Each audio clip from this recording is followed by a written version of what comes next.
दोस्तों नमस्कार, मैं आपका भूपेंद्र नारायण सिंह अपने लोकतंत्र के भविष्य से जुड़े एक अहम सवाल के साथ आईएनसी टीवी पर आप सभी का स्वागत करता हूं। लेकिन उस सवाल पर आने से पहले एक नज़र मध्य प्रदेश के हाल ही के चुनाव से जुड़े कुछ तथ्यों पर। मध्य प्रदेश में मतगणना के दिन जब पोस्टल बैलेट की गणना हो रही थी तब कांग्रेस पार्टी 199 सीटों पर आगे थी। आंकड़ों पर गौर कीजिएगा, राज्य की कुल 230 सीटों में कांग्रेस 199 सीटों पर आगे थी।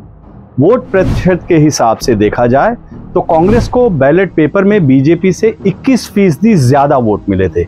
21%, 2-4% ज्यादा नहीं, पूरे 21%। लेकिन जब अंतिम नतीजे आए तो बीजेपी को कांग्रेस से 9% ज्यादा वोट मिल गए।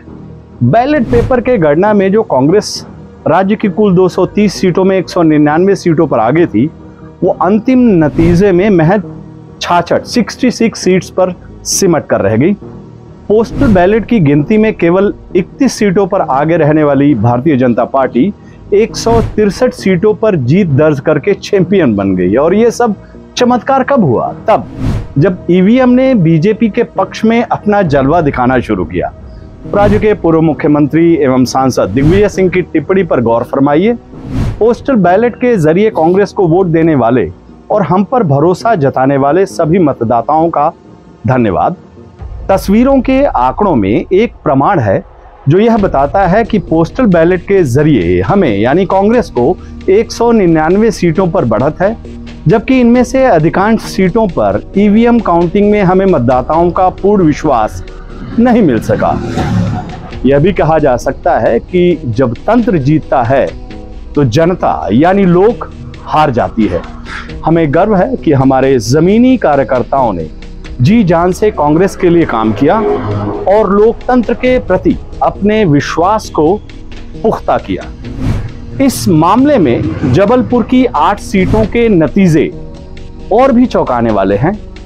वहां डाक मतपत्रों की गिनती में कांग्रेस सभी 8 सीटों पर आगे थी, लेकिन अंतिम नतीजे में कांग्रेस के हिस्से महज 1 सीट आई। ईवीएम के इस चमत्कार के सामने आने के बाद भारतीय जनता पार्टी को छोड़कर बाकी सभी दल एक सुर से ईवीएम को नमस्कार कर रहे हैं। शिवसेना, समाजवादी पार्टी, बहुजन समाज पार्टी जैसे तमाम दल सवाल उठा रहे हैं कि जो भारतीय जनता पार्टी अनुमान से लेकर आंकड़ों तक में कांग्रेस से पिछड़ रही थी, वो अंतिम नतीजे में आखिर कैसे कांग्रेस से मीलों आगे गई। और ये कई घटनाक्रम देखने को हमें मिला। ये सवाल आपके लिए भी है दोस्तों, और इसी से जुड़ा हुआ हमारा वो सवाल है जिसका जिक्र मैंने शुरुआत में किया था।